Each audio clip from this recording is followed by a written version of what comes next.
celebrating the incredible story of Susan Boyle. And I want to take you back to when Susan stepped off that stage in Glasgow and her life changed forever.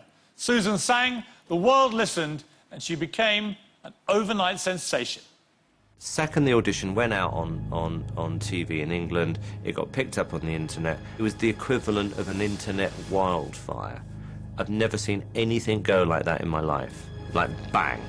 Easily the hottest piece of video on the web in the world. Now Susan Boyle is one of the most recognizable faces in the world. Go from the complete anonymity into global superstardom and having 300 million people downloading you. It is, to me, the most extraordinary transformation in terms of speed I've ever seen in this business. Unbelievable pressure. I was getting text messages and emails within an hour of the show going out on TV from China, from Russia, from friends in Australia, from all around Europe. And I texted Simon, who was in LA, and said, are you getting the same reaction I am? This was on the night it first went on television, and he went crazy. I said, there's something going on. Already we could feel it. The reaction was just insane. She couldn't cope with the paparazzi. That was her biggest problem. She couldn't cope with motorbikes chasing her, journalists undercover in the hotel. These were the pressures that Susan was put under. Now she had to sing live. She had the world watching. The whole of Britain was closing down to watch Susan Boyle walk to that microphone and sing Memories. And I could tell she was in a very, very, I think, difficult state. She couldn't quite get the top of the song right.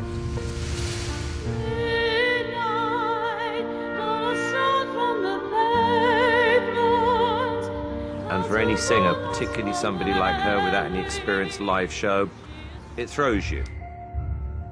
And then the first crack appeared.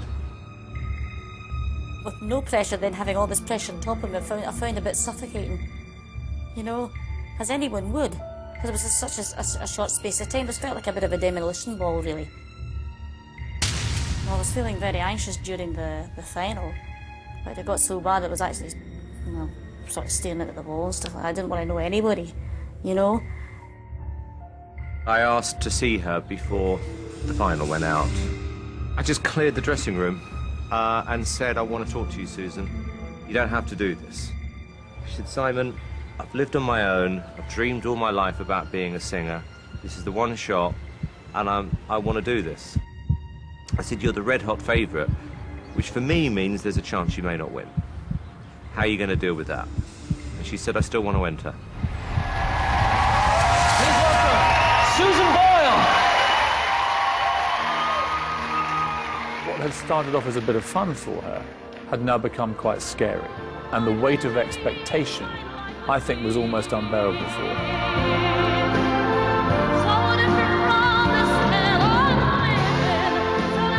Everyone was expecting her to win. All the way through the series, she was favourite to win, and that's immense pressure. If Susan Boyle doesn't win Britain's Got Talent, then I'm a donut. And then you get to that moment, it's live TV, you're sitting there, she's in the final too. I mean, you could cut the atmosphere with a knife that night. The winner of Britain's Got Talent 2009 is... It was electric. Everybody in the studio was on the edge of their seat, desperate to know who was going to win. And then we got word, and it wasn't Susan. Diversity!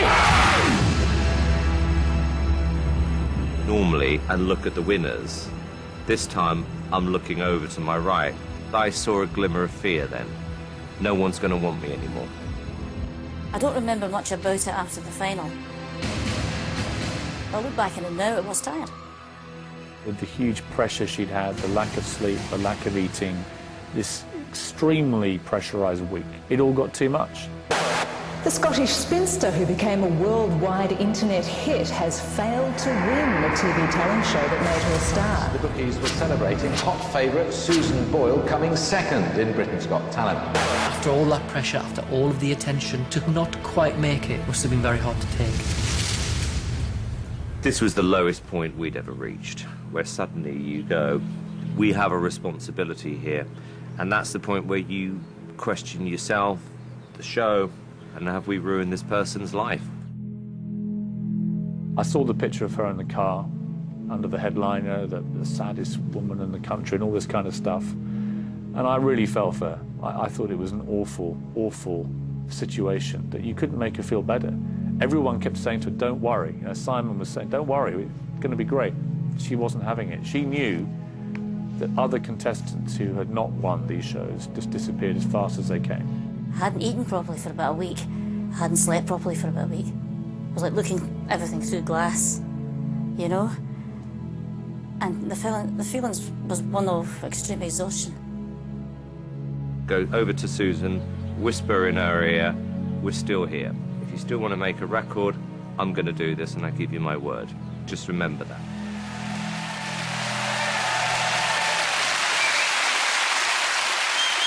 Now let's go back to when I was sitting with Simon Cowell and Amanda Holden on the Britain's Got Talent judging panel. Susan was chatting to us before she auditioned, and she told us she had one very particular ambition. OK, and who would you like to be as successful as? Elaine Page. I was inundated with emails from people from all over the place telling me to go onto YouTube and watch this performance.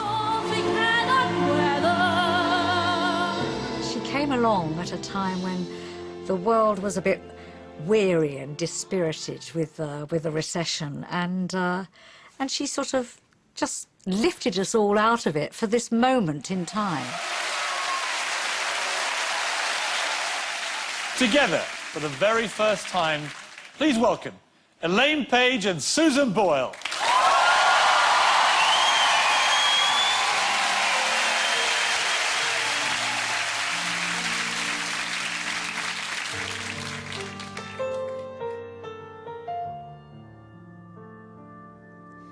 Nothing is so good, it lasts eternally.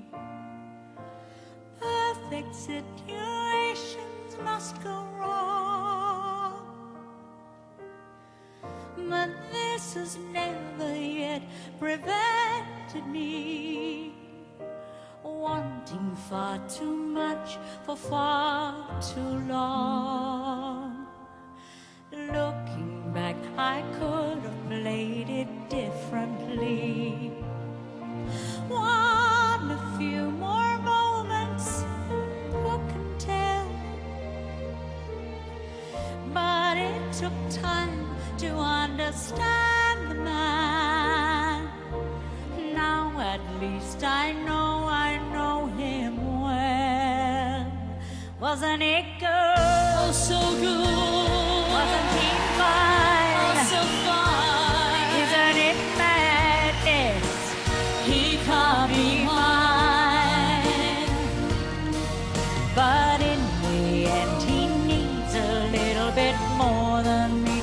More security. He's his fantasy and freedom. I know him so well.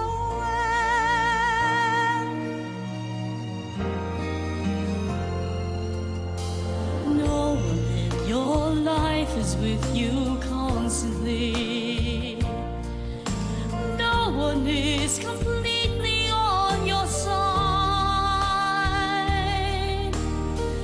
And though I'd move my world to be with him, still the gap between us is too wide.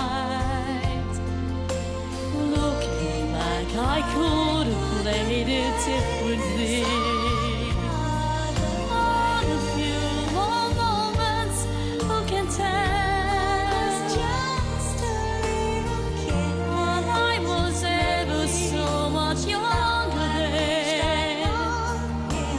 Now at least I know him well. Wasn't it good? Oh, so good. Wasn't he fine? Oh, so fine. Isn't it madness? He won't be mine. Didn't I know how it would go if I knew from the start? Why am I falling apart? Isn't it good?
I'm not actually sure who was the most excited there, but it was probably me. Anyway, time for more of Susan's story. After dealing with the pressures of her overnight fame, Susan began to finally relax and enjoy herself. She was kind of back to her cheeky self, but I said to her, Susan, you know, if we're going to make the record, there's no release date, there's no time period on this. It takes a year, it takes a year. If it takes 6 months, it takes 6 months. It doesn't matter. Just enjoy the process. Oh, well, after 23 years of a wait, as I told you, you're making a record with someone as big as Simon Cowell.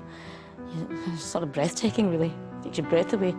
I wanted to make a record which represented her. I wanted her to be able to make a record and feel proud of it, and also have that feeling of you weren't expecting that either, were you? And I said this to Susan, I really, really want you to enjoy this. And what I will promise you, I will make you sound better than even you believe possible.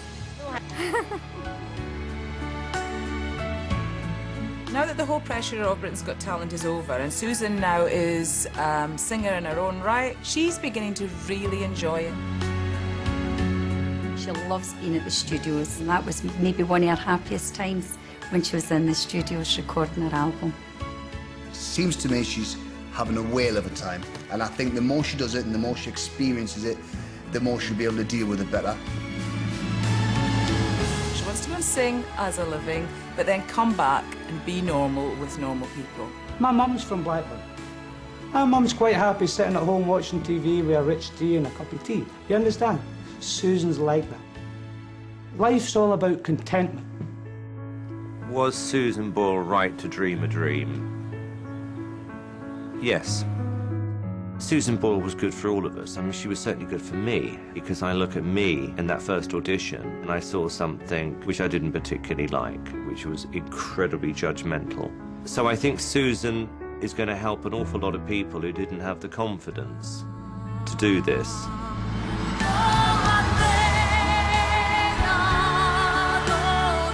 When I looked in the mirror to begin with, I saw this wee wifey with a mad hairdo and the bushy eyebrows. Now when I look in the mirror, I see this sophisticated lady. I think I strub it quite well.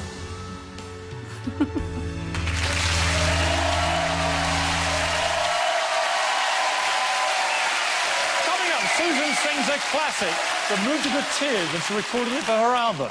Plus, the song we've all been waiting for.